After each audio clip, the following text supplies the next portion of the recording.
Hello guys, I am निकी और आप देख रहे हैं अपने YouTube channel IQ students point. So guys, last class के बाद मैंने आपको बोला था कि मैं आपके इम्पॉर्टेंट क्वेश्चन सीरीज़ आपको प्रोवाइड कर दूंगी।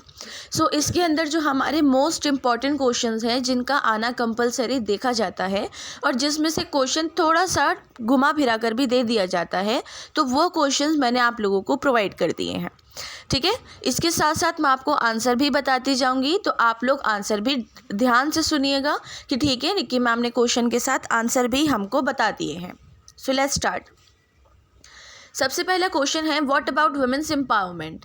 देखो, आपका जो पूरी बुक थी वो हिस्ट्री जेंडर पर थी, तो अब इसके अंदर हमने जितने भी टॉपिक्स पढ़े हैं वो तो आप सब जानते हैं कि महिलाओं से रिलेटेड हमने पढ़े हैं कि उसमें महिलाओं की सिचुएशन क्या थी, उसमें महिलाएं क्या कर रही थी, उसमें महिलाएं क्यों कर रही थी। तो उस चीज़ को लेके कि व्हाट अबाउट वुमेन्स एम्पावरमेंट पे या तो शॉर्ट नोट आ सकता है या फिर एक कंपलसरी क्वेश्चन भी आ सकता है।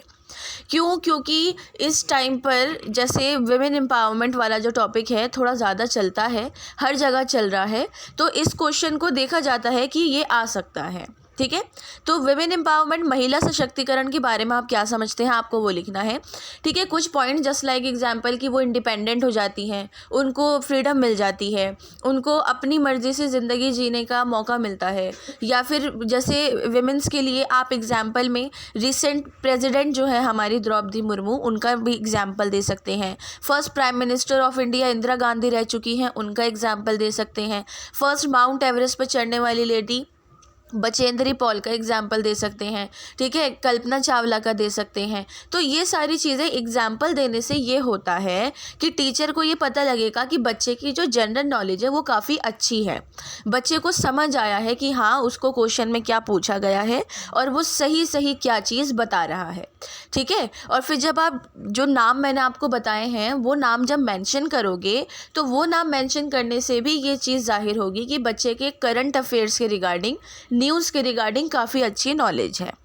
नेक्स्ट क्वेश्चन है, gender is a social construct discuss. Gender एक सामाजिक रचना है, कैसे? देखो, इसके अंदर बेसिकली आपको कंजर्वेटिव के बारे में ज़्यादा डालना है। ठीक है, कैसे? क्योंकि कंजर्वेटिव ही, अब जैसे हमने लास्ट चाइना वाली पढ़ा कि चाइना क्रांति, तो चाइना क्रांति के अंदर हमने ये पढ़ा था कि चाइना एक कंजर्वेटिव देश है और इंडिया भी एक कंजर्वेटिव देश है। ट्रेडिशनल चीज़ों पर चलना, चीज़ों में चेंजेस नहीं करना। ट्रेडिशनल सिर्फ रिलीजन नहीं होता है, ट्रेडिशनल पुरानी चीज़ों में रखा जाता है, कपड़ों में, रहन सहन में, पहनावे में। अब जो कंजर्वेटिव होते हैं भाई, उन लोगों को क्या चाहिए? उन लोगों को बस ये चाहिए कि जो जैसा है वैसा ही रहे, कभी चेंज ना हो। तो वो चीज़ जो है एक जेंडर के लिए सामाजिक रचना है, सोशल कंस्ट्रक्ट है।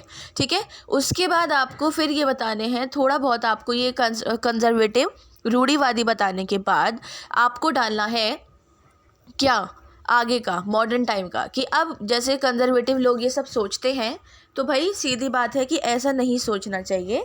और क्यों नहीं सोचना चाहिए? वो इसलिए क्योंकि मॉडर्न टाइम में अब क्या क्या हो चुका है आपको यहाँ पर वो बताना है। ठीक है, अगेन वही वाले एग्जांपल्स आपके जो मैंने आपको बताए हैं, फिल्म एक्ट्रेसेस हैं, डॉक्टर्स हैं, सॉरी, एडवोकेट्स हैं। ठीक है, ये सब लोग हैं जो बहुत ज़्यादा एक तरीके से फेमस भी हैं। जस्ट लाइक एग्जांपल, अगर आपको अच्छा एक एग्जांपल लिखना है तो अंकुर अरोड़ा केस जो काफ़ी फेमस है, सबको पता है, उसकी जो बच्चे की एडवोकेट थी वो एक विमेन थी। तो उसके बारे में आप मेंशन कर सकते हैं कि मॉडर्न टाइम या फिर लड़कियों का, औरतों का पढ़ने से टाइम आगे बढ़ चुका है, उनके पढ़ने से डेवलपमेंट होगा, अपने घर को अच्छे से चला सकेंगी, सब कुछ हो पाएगा। तो ये वाली चीज़ है। ठीक है, ये वाली चीज़ आपको बतानी है। नेक्स्ट क्वेश्चन है, discuss how far the values of liberty, equality and fraternity affected the lives of women during the French revolution. भाई ये वाली चीज़ फ्रांसीसी क्रांति के टाइम पे स्वतंत्रता, समानता और जो बंधुत्व, उसकी क्या वैल्यू थी महिलाओं के जीवन में और किस हद तक वो उससे प्रभावित थी। फ्रेंच रिवॉल्यूशन में मैंने आप लोगों को पढ़ाया था कि एकमात्र वो ही ऐसा एक वो रही है रिवॉल्यूशन जिसके अंदर महिलाओं की सिचुएशन काफ़ी अच्छी थी। ठीक है, महिलाओं को स्वतंत्रता थी, अपनी मर्ज़ी से कपड़े पहनना, पढ़ाई लिखाई करना। औरतें बाहर जाती थी काम करने के लिए, लड़कियां बच्चियां स्कूल जाती थी पढ़ने के लिए। औरतें जो थी वो घर के कामों में हाथ बटाती थी, आदमी साथ हाथ बटाते थे। तो उन लोगों को स्वतंत्रता थी, आदमी के लेवल का काम करती थी, समानता थी और एक बंधुत्व था कि हाँ, एक आदमी एक औरत को समझता था। ऐसा नहीं था कि उसको कुछ राइट्स नहीं थे, कुछ नहीं था। उन लोगों को प्रॉपर राइट्स थे, वोट देने का अधिकार था, लोग मतलब महिलाओं को, और सब चीज़ें प्रोवाइड की गई थी फ्रेंच रिवॉल्यूशन के टाइम पर। नेक्स्ट क्वेश्चन है, what is the difference between gender equity and gender equality. लैंगिक समानता और लैंगिक समानता दोनों चीज़ सेम है, और महिला शक्तिकरण में क्या अंतर है ये बताना है। देखो, महिला सशक्तिकरण होता है, एक वुमेन इंडिपेंडेंट होती है, एक वुमेन को फ्रीडम मिलती है। लेकिन जेंडर इक्वालिटी होता है महिला और पुरुष से समानता करना, इक्वालिटी करना। ठीक है, दोनों चीज़ में डिफरेंस है। तो वो चीज़ आपको बताना है कि जेंडर इक्वालिटी में महिलाओं और पुरुषों की समानता में क्या चीज़ है, क्या रखी जाती है, और साथ में कि महिला सशक्तिकरण में क्या अंतर है, ये चीज़ भी बतानी है कि महिला सशक्तिकरण क्या है और हमारा वो क्या है। नेक्स्ट है, trace the history of women study in India. Bharat में महिला अध्ययन के इतिहास का पता लगाना है। अब आप बोलोगे कि मैम भारत तो पूरे चैप्टर में कहीं था ही नहीं, तो क्यों आया? बेटा, आउट ऑफ सिलेबस क्वेश्चन आते हैं, और जो आते ही आते हैं वो मैंने इसलिए इसमें आपको डाल दिए हैं ताकि आप पेपर के टाइम पे ये ना बोलो कि मैम ने तो मुझे बताया ही नहीं था, ये तो मैं कहाँ से लिखूं, है ना। तो देखो, अब आप भारत के वासी हो, भारत में रहते हो, आपको पता है भारत की सिचुएशन क्या है। भारत की नहीं तो अपने इलाके की ज़रूर पता होगी। ठीक है, तो भारत में महिला अध्ययन के इतिहास का पता लगाना है। अब पुराने टाइम पे पहुँच जाओ, हड़प्पा सिविलाइजेशन के बाद का टाइम, ठीक है, मुगलों के बाद का टाइम, मतलब आज़ादी से थोड़े से वक्त पहले का टाइम। तो अब ये वाली चीज़ है कि आज़ादी से पहले अगर आपको याद हो, सती प्रथा, बाल विवाह, विधवा विवाह विरोध, ठीक है, ये सारी चीज़ें जो थी ये बहुत बहुत आम थी। सती प्रथा में क्या होता था, अगर किसी महिला का पति मर जाता था तो उसको उसके पति की लाश के साथ ही जिंदा जला दिया जाता था कि उसको भी रहने का अब कोई हक नहीं है क्योंकि उसका हस्बैंड मर चुका है। ठीक है, दूसरी चीज़, बाल विवाह, बहुत छोटी उम्र में विवाह करवा दिया जाता था। इसके एग्जाम्पल के लिए अगर मैं आपको बोलूँ तो गांधी जो थे उनका भी बाल विवाह हुआ था। 10 साल की, 15 साल की उम्र में उनकी शादी हुई थी, 15 में नहीं 10 में हुई थी। ठीक है, और उसके अलावा राजा राम मोहन रॉय थे जिन्होंने सती प्रथा, बाल विवाह जैसी चीज़ों को ख़त्म करा। उनकी भी छोटी उम्र में ही शादी हो गई थी, लेकिन जब वो बड़े हुए थे तो उनको पता लगा कि ये सब चीज़ें गलत है, नहीं है, ठीक नहीं है। तो शादी तो खैर हो चुकी थी, अब अपनी वाइफ को तो मार नहीं सकते थे, तो खैर उन्होंने इन सब चीज़ों पर लिखा। ठीक है, राजा राम मोहन रॉय ने इन सब चीज़ों को ख़त्म किया, सती प्रथा को, बाल विवाह को। इसके अलावा और मॉडर्न टाइम जब आया तो कंजर्वेटिव लोग जो हैं भाई, उनका कुछ नहीं हो सकता, उनका कभी कुछ हो ही नहीं सकता। कंजर्वेटिव आज 21वीं 22वीं शताब्दी में भी आपको मिलेंगे कहीं ना कहीं। लड़कियां बाहर जा रही हैं, किसी चीज़ में सुकून नहीं है, तो वो उनका कैरेक्टर अच्छा नहीं है। लड़कियां घर में बैठ के काम कर रही हैं, तो भाई ये बड़ी चालू लड़की है, घर में बैठ के काम कर रही है, बड़ा सब कुछ चला रही है, तो किसी चीज़ को, किसी में सुकून नहीं होता। तो ये इंडिया की मेंटालिटी है। क्यों है? क्योंकि अगर आप थोड़ा बाहर जाओगे ना, लंदन साइड जाओ या कहीं और की साइड जाओ, तो आपको ये मेंटालिटी नहीं दिखेगी। वहाँ पे इक्वालिटी रखी जाती है। कितने भी राइट्स मिलने के बाद, कितना भी सब कुछ होने के बाद, फिर भी कंजर्वेटिव लोग जो भारत जैसी जगह पर अपनी हैसियत को दिखाने की कोशिश करते हैं, तो उस हैसियत को आपको इसके अंदर लिखना है। बाकी आप बहुत समझदार हैं, बहुत कुछ लिख देंगे, ये मुझे पता है। नेक्स्ट क्वेश्चन है, what impact did the Chinese revolution of 1949 have on the lives of women in China? Do you think women were free both in public as well as private sphere of family? बिल्कुल भी नहीं। कैसे? Chinese revolution में आपने पढ़ा, बदलती China में महिलाओं की भूमिका पढ़ा था। उसके अंदर आपने पढ़ा कि भाई 1949 की चीनी क्रांति में चीन की महिलाओं के जीवन पे क्या प्रभाव पड़ा। महिलाओं को फूड बाइंडिंग के थ्रू, जो वहाँ का शासक था, राजा था, वो बहुत ज़्यादा कस के बांध के रखता था। ठीक है, कैसे? कि भाई उसको ये था कि उसने एक डांसर को देखा था जो वैसे डांसर नहीं होती जो अंगूठे पे डांस करती हैं, मुझे उनका नाम नहीं पता, तो उसको वो पसंद आई, तो उनने 5 5-6 साल की लड़कियों से, क्योंकि 5-6 साल के बच्चे का डेवलपमेंट होता है, क्या करा, पैरों की उंगलियां बनवा के पीछे की तरफ मुड़वा दी, पैर के नीचे की तरफ, ठीक है, ताकि जो है पैर छोटा रहे और पैर वैसा ही रहे और लड़कियां अंगूठे पर चलें, इसलिए उन्होंने ऐसा करा। उसके अलावा कमर पतली रखने के लिए लोहे की बेल्ट बनवाई जाती थी, कितने ही गड्ढे हो जाए, खून निकल आए, कुछ भी हो, लेकिन वो बेल्ट महिलाओं को बांधनी पड़ती थी, क्योंकि वहाँ के शासक ने ऐसा बोला था। उसके अलावा महिलाओं को इक्वालिटी नहीं थी, वहाँ की महिलाओं को घर की 4 दीवारी में भी स्वतंत्रता नहीं थी, सांस लेने की परमिशन भी अपने पति से या पिता से लेनी पड़ती थी। उसके अलावा विमेंस की सिचुएशन इतनी ज़्यादा ख़राब थी कि उनमें ज़्यादा से ज़्यादा मतलब 95% महिलाएं अनपढ़ थी, पढ़ी लिखी नहीं थी, और जो ज़्यादा शाही घराने की अच्छे घर की 5% महिलाएं बची थी वो भी कम पढ़ी लिखी थी, मतलब इतनी थी कि वो शासन में हेल्प कर सकें थोड़ा बहुत, अदरवाइज़ नहीं, ठीक है। आगे इन्होंने बोला है कि क्या आपको लगता है कि महिलाएं सार्वजनिक और पारिवारिक के निजी क्षेत्र में दोनों में स्वतंत्र थीं? आप कहोगे बिल्कुल स्वतंत्र नहीं थी भाई। क्यों नहीं थी? क्योंकि घर में उनको इज्जत नहीं थी, बाहर तो बिल्कुल भी नहीं थी। सार्वजनिक और पारिवारिक तौर पे देखा जाए, पब्लिक एंड प्राइवेट तौर पे देखा जाए, तो उन लोगों को किसी भी चीज़ की परमिशन नहीं थी, और वो चीज़ सबसे ख़तरनाक साबित हुई चाइना रिवॉल्यूशन में। नेक्स्ट क्वेश्चन है, what are the measure taken to improve women access to resources and health care in independence India? स्वतंत्र भारत में संसाधन और स्वास्थ्य सेवा तक महिलाओं की पहुंच में सुधार के लिए कौन से प्रमुख कदम उठाए गए? देखो, भारत एकमात्र ऐसा देश है जहां पे सबसे पहले विमेंस को वोट देने का अधिकार मिला था। आज़ादी के साथ ही 21 वर्ष की जो उम्र थी उसमें महिला और पुरुष दोनों वोट दे सकते थे, ये रखा गया था, ठीक है। उसके अलावा क्या बात हुई थी कि अब भाई जब टाइम आगे बढ़ा, तो टाइम आगे बढ़ने से ये वाली चीज़ रही कि विमेंस की जो सिचुएशन, अब जस्ट लाइक एग्जांपल अगर मैं बात करूँ फेमिनिज्म की, तो India mother of feminist India की जो है वो पंडिता रमाबाई हैं। पंडिता रमाबाई ने बहुत बुरे हालातों में रहकर बहुत चीज़ों को फेस करके अपनी ज़िंदगी गुजारी और औरतों के लिए एक फेमिनिस्ट बनकर खड़ी रहीं, और आज भी जो है वो जानी जाती हैं। तो इन्होंने स्वतंत्र भारत में रिसोर्सेज और स्वास्थ्य सेवा महिलाओं की पहुँच में सुधार के लिए कौन से प्रमुख कदम उठाए गए थे, तो ये चीज़ बतानी है, ठीक है। तो ये चीज़ कि हमारी बहुत सारे स्वतंत्रता सेनानी विमेंस भी थी, और उसके अलावा उन लोगों के शहीद होने में, उन लोगों के चोट लगने में भारत का एक बहुत महत्वपूर्ण रोल रहता था। उन लोगों की जल्द से जल्द स्वास्थ्य रिलेटेड चीज़ों पर फोकस किया जाता था। अगर हम और आगे एक नॉर्मल पीपल की, विमेन की बात करें, तो प्रेग्नेंट लेडीज़ जो थी उनके लिए अगर आज भी आप देखें तो हॉस्पिटल में बहुत सारी सुविधाएं रखी गई हैं, ठीक है। स्पेशली गवर्नमेंट हॉस्पिटल की मैं बात कर रही हूँ, प्राइवेट का मुझे इतना मतलब मैं उसकी बात नहीं कर रही। तो गवर्नमेंट में उनके लिए फैसिलिटीज़ रखी गई हैं, प्रॉपर उनका टाइम पे चेकअप होना, सब चीज़ होना, डिलीवरी नॉर्मल होना, सारी चीज़ें बहुत नॉर्मल रखी गई हैं। तो स्वतंत्र भारत में, मतलब भारत तो स्वतंत्र हो गया है, तो उन्होंने यही चीज़ पूछी है कि रिसोर्सेस और ये सारी चीज़ें क्या हैं।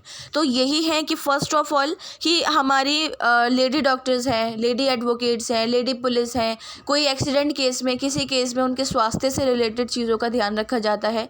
तुरंत उनकी हेल्थ पर ध्यान रखने के लिए हॉस्पिटल से, हेल्थ मिनिस्टर से, किसी भी चीज़ से बहुत फोकस किया जाता है, ठीक है। उसके अलावा जो कम उम्र की लड़कियां हैं उनके लिए हेल्थ मिनिस्टर ने स्कूल में, कॉलेजेस में बहुत सारी चीज़ें प्रोवाइड कर रखी हैं। तो इसके अंदर वो सब चीज़ें आएंगी, क्योंकि ये एक जनरल नॉलेज पर डिपेंड क्वेश्चन है, ये आपके चैप्टर या आपकी ज़िंदगी से रिलेटेड नहीं है। नेक्स्ट क्वेश्चन है, critically analyse that defining features of patriarchal society. पितृसत्तात्मक समाजों की परिभाषा, विशेषताओं का आलोचनात्मक विश्लेषण करना है। तो आपको पहले जो है पितृसत्तात्मकता बताना है कि पितृसत्तात्मकता होता क्या है, ठीक है। राजा बना उसका बेटा, उसका बेटा, उसका बेटा, बेटी नहीं बन सकती बेटा, ये होता है पितृसत्ता, ठीक है। अब ये वाली चीज़ इन्होंने बोला है कि इसकी आलोचना करनी है। तो भाई आलोचना में तो ऑब्वियसली बात क्रिटिसाइज़ किया आ जाता है कि अगर जैसे हड़प्पा टाइम पर देखा जाता है कि एक ऐसा शासक था जिसका बेटों के बाद एक बेटी हुई थी और उसने अपनी शासन गद्दी पे बेटी को ही बिठाया था, ठीक है। तो वो उतने पुराने टाइम पर ये वाली चीज़ हुई थी। तो वो वाली चीज़ की अब पितृसत्तात्मकता जो चीज़ है वो चीज़ यहाँ पर बहुत बहुत बहुत ज़्यादा है। ठीक है, अब जस्ट लाइक एग्जांपल कोई नॉर्मल दुकान देख लो, शर्मा एंड सन्स मान लो, ठीक है, मान लो, मैं बता रही हूँ, कभी कोई हो तो मुझे बोलो मैम हमारी दुकान ही खोल दिया आपने। ठीक है, तो अब बात ये रही कि शर्मा एंड सन्स, पहले बाप बैठता था, फिर उसका बेटा बैठा, अब उसका बेटे का बेटा बैठा, फिर उसका बेटे का बेटा बैठा। तो ये चीज़ होती है। अब लोगों की मेंटालिटी है कि लड़कियां दुकान नहीं चला सकती हैं, लड़कियां कुछ नहीं चला सकती हैं। बाहर जाके देखो, ई रिक्शा लड़कियां चला रही हैं, मैंने बहुत लड़कियों को देखा। तो वो वाली चीज़ कि अब पैट्रियार्कल सोसाइटी क्या होती है? पैट्रियार्कल सोसाइटी वही होती है जिसमें सिर्फ और सिर्फ तरजीह जो है, प्रायोरिटी जो है, सिर्फ लड़कों को दी जाती है। तो उसके बेस पे अपने दिमाग से आंसर लिखना है। नेक्स्ट क्वेश्चन है, examine the current Indian laws that protect women from violence. महिलाओं को हिंसा से बचाने वाले वर्तमान भारतीय कानूनों का परीक्षण करना है। ठीक है, अगर मैं आपको बताऊं, वर्तमान में अगर जैसे क्या रखा गया है, 498 494 क्लॉज ए सब सेक्शन 1, इस टाइप के लॉज हैं जो एक विमेन वायलेंस के लिए खड़े होते हैं। उसके अलावा जो है हमारी विमेन पुलिस है जो रखी गई है, स्पेशली विमेन पुलिस के लिए अलग से वो बनाया गया है स्टेशन, कि वहाँ पे सिर्फ वुमेन के लिए। ठीक है, विमेन एनजीओज़ हैं या विमेन हेल्पलाइन नंबर्स हैं। तो ये सारी चीज़ें हमारी गवर्नमेंट ने महिलाओं के वायलेंस के लिए इंडिया में रख रखी हैं। यहाँ पे बात जो हो रही है इंडियन लॉज की हो रही है, तो इसलिए। उसके अलावा जो है हमारे नॉर्मल आर्टिकल्स के अंदर भी हमारी जैसे कुछ प्रायोरिटीज़ हैं। आर्टिकल 14 कानून के समक्ष समानता है। आर्टिकल 15 में कि कलर पे, जाति पे, लिंग पर, इन सब चीज़ों में भेदभाव नहीं होगा। तो लिंग में तो महिलाएं भी आती हैं, तो वो वाली चीज़ है। आर्टिकल 16 कि भाई उपाधियों की जो है वो मिलती है, हमारी राइट है। आर्टिकल 17 अनटचेबिलिटी है, अगर कोई SC ST महिला है तो उसके लिए ये जो है हमारे वो रखे गए हैं आर्टिकल्स। उसके अलावा 366 क्लॉज 25 क्लॉज 22 जो है वो रखा गया है। तो ये सारी चीज़ें जो है तो वैसे स्पेशली 366 शेड्यूल ट्राइब्स और शेड्यूल कास्ट के लिए। तो ये चीज़ आप मेंशन करना, क्योंकि महिलाएं भी शेड्यूल ट्राइब्स और शेड्यूल कास्ट हो सकती हैं। जस्ट लाइक एग्जाम्पल, अभी जो हमारी रिसेंट प्रेसिडेंट है वो एक शेड्यूल ट्राइब है, शेड्यूल कास्ट नहीं है, वो एक शेड्यूल ट्राइब है। तो वो चीज़ कि उनके रिगार्डिंग वैसी और भी बहुत महिलाएं होंगी जो पढ़ी लिखी हैं, जो नहीं पढ़ी लिखी हैं, तो उनके लिए ये सारे राइट्स प्रोवाइड किए गए हैं इंडिया में। वो चीज़ आपको मेंशन करनी है। What is intersectionality, why do you think it is important for understanding and explaining the experience of black women. भाई देखो, इंटरसेक्शनैलिटी क्या है वो बतानी है, फिर ब्लैक विमेंस के अनुभव में समझने में और समझाने के लिए महत्वपूर्ण क्यों है। इंटरसेक्शनैलिटी आप बहुत बेहतर जानते हैं क्या है, मैंने आपको वो बहुत अच्छे से पढ़ा रखा है। अब उसके अलावा मैं आपको यहाँ पर ही बताना चाहती हूँ कि ब्लैक विमेंस ने एक ब्लैक मैन से ज़्यादा अपनी ज़िंदगी में बहुत तकलीफ़ें और सब कुछ सहा है। ठीक है, इज़्ज़त नहीं है, कोई भी उनको प्रायोरिटी नहीं देता था, कोई भी उनको किसी भी चीज़ के लिए इस्तेमाल करता था। अगर उनसे काम लिया जाता था तो उनको उसके पैसे नहीं दिए जाते थे, उनको पढ़ने के लिए परमिशन नहीं थी, उनको कुछ भी करने के लिए परमिशन बिल्कुल भी नहीं थी। ठीक है, तो ये वाली चीज़ें हैं जो इंटरसेक्शनैलिटी बताने के बाद आपको बताना है कि ब्लैक वुमेन ने उसको कैसे फेस करा। ब्लैक वुमेन्स की हालत एक मैन से ज़्यादा ख़राब थी और उनको अपनी ज़िंदगी गुजारने में बहुत प्रॉब्लम होती थी। What is mean by the social construction of gender, elaborate using relevant example. Gender की सामाजिक रचना से क्या मतलब है? अब ये जो है मैंने आपको स्टार्टिंग में बताया था, क्वेश्चन सेम है, थोड़ा सा वास्ट करके दे दिया। ठीक है, इंपॉर्टेंट क्वेश्चन है। तो ये जो मैंने आपको आंसर बताया है फर्स्ट, उसमें वो सेम आंसर इसमें आएगा। Critically evaluate the laws made for protecting women rights in post independence India. स्वतंत्रता के बाद भारत में महिलाओं के अधिकारों की रक्षा के लिए क्या कानून बनाए गए? देखो जी, स्वतंत्रता के बाद 1947 के बाद हमारा कॉन्स्टिट्यूशन जो था वो हुआ। अब कॉन्स्टिट्यूशन में बहुत सारी चीज़ें रखी गई, कॉन्स्टिट्यूशन में महिलाओं से रिलेटेड सभी चीज़ें रखी गई। ठीक है, सारी चीज़ें रखी गई। तो उन सभी चीज़ों के अंदर यहाँ पर आपको ये बताने हैं जो मैंने अभी आपको पीछे कानून बताए हैं। फर्स्ट ऑफ ऑल आपको तो आपके आर्टिकल्स जो हैं, राइट्स जो हैं वो डिफ़ाइन करने हैं। Article 14, article 15, 16, 17, 19, 21, specially 21 right to life. ठीक है, उसके अलावा आर्टिकल 22 को आप डिफ़ाइन मत करना, क्योंकि आर्टिकल 22 जो है डिटेंशन के लिए ज़्यादा प्रायोरिटी रखता है, ठीक है। तो 21 तक आप उसको दिखा सकते हो, बता सकते हो। उसके अलावा आप एक अलग से शेड्यूल ट्राइब्स और शेड्यूल कास्ट के लिए आर्टिकल 366 क्लॉज 22 और क्लॉज 25 को आप बता सकते हो। उसके अलावा आप एग्जाम्पल्स आखिर में दे देना हमारी फेमस वेमेंस का, जो बहुत हैं, स्पेशली बहुत फेमस जो हैं, प्रेसिडेंट है, प्राइम मिनिस्टर है, फेमस सिंगर है, एक्टर है, इन सब का आप बता सकते हो, कोई प्रॉब्लम नहीं है। Discuss the importance of family as an institution is understanding patriarchy. पितृसत्ता को समझने में एक संस्था के रूप में परिवार के महत्व को समझाओ। भाई देखो, पहली चीज़ मैं यहाँ आपको बताऊँ, बोला जाता है कि बच्चे का पहला स्कूल उसका घर होता है।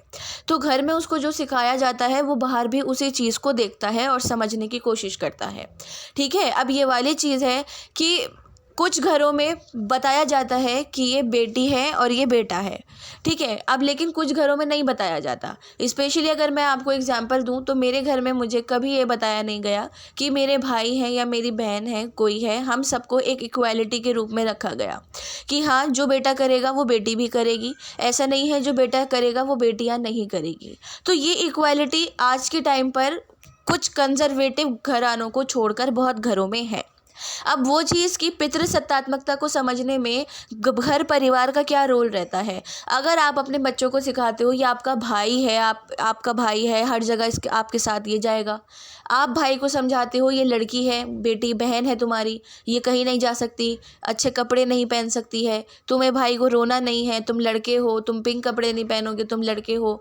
लेकिन एक बहुत बहुत बहुत ज़्यादा जो बात सबको नहीं पता होती, अकॉर्डिंग टू साइकोलॉजी लड़कों का मैक्सिमम फेवरेट कलर पिंक ही होता है। तो ये वाली चीज़ है कि अब ये हमारी फैमिली को बताना है। पितृसत्तात्मकता को ख़त्म करना या बढ़ावा देने में हमारी फैमिली का हाथ होता है, क्योंकि हम तो बच्चे होते हैं, हमें क्या पता कि क्या है क्या नहीं है। तो वो वाली चीज़ कि फैमिली का जो रोल है यहाँ पर पैट्रियार्कल सोसाइटी को बनाने में, पैट्रियार्कल चीज़ों को दिमाग में डालने में, वो हमें लिखना है। Evaluate the role of women in the anti apartheid movement in South Africa in 1950। भाई ये जो रंगभेद विरोधी आंदोलन हुए थे उसमें महिलाओं की भूमिका बतानी है कि महिलाओं की क्या भूमिका रही थी। महिलाओं की बहुत ज़बरदस्त भूमिका रही थी रंगभेद में। पहली बात तो आपको वो बताना है कि रंगभेद में कितना ज़बरदस्त भेदभाव किया जाता था, ठीक है, कि क्या क्या होता था क्या नहीं होता था, वो चीज़ें आपको डिफ़ाइन करनी है। उसके बाद आप लोगों को फिर बताना है क्या कि महिलाओं की क्या भूमिका रही थी, महिलाओं ने किस तरीके से रोल अदा किया था, वो सारी चीज़ें। Evaluate the role of WSPU in the suffrage movement in Britain. Do you agree that their strategies played a crucial role in winning the right to vote for women. भाई ब्रिटेन में जो मताधिकार आंदोलन हुए थे ना, उनकी भूमिका बतानी है। उसके अलावा इन्होंने कहा है कि क्या आप इस बात से सहमत हो कि रणनीतियों में महिलाओं के मतदान का अधिकार दिलवाने में बहुत महत्वपूर्ण है। ब्रिटेन में देखो, महिलाओं को वोट देने का अधिकार तो मिल गया था, काफ़ी टाइम बाद मिला लेकिन मिल गया था।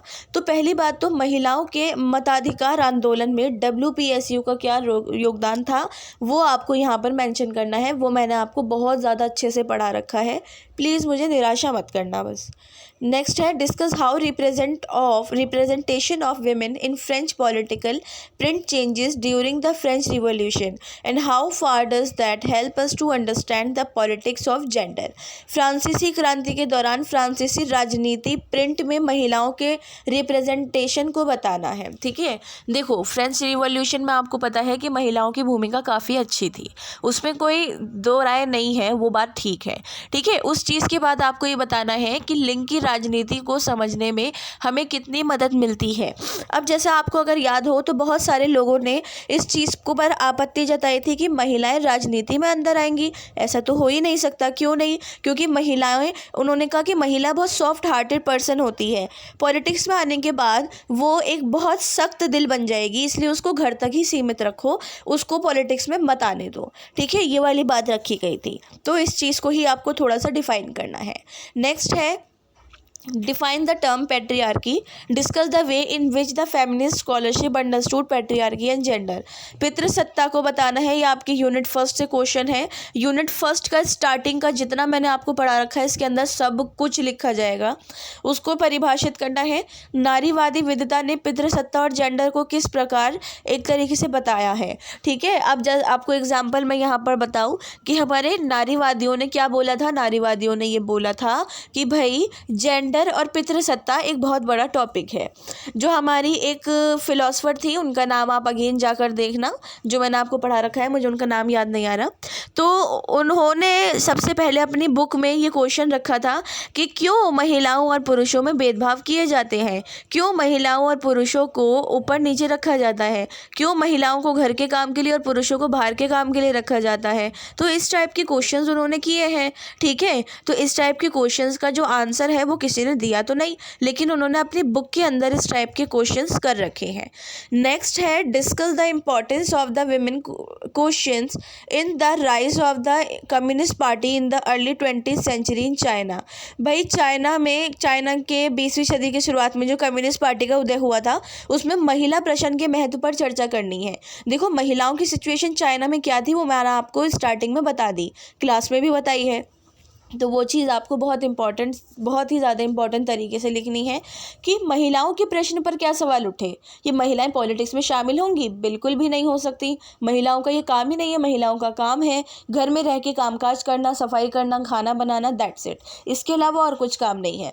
तो इस टाइप का जो कम्युनिस्ट पार्टी में डिस्कशन चला था वो चीज़ आपको यहाँ पर डिस्क्राइब करनी है। Okay student, so hope so कि आपके क्वेश्चंस के सभी डाउट क्लियर हो गए हों। ये सारे बहुत इंपॉर्टेंट क्वेश्चंस हैं। सभी क्वेश्चंस को पेपर से पहले इसको अच्छे से रिवाइज करो।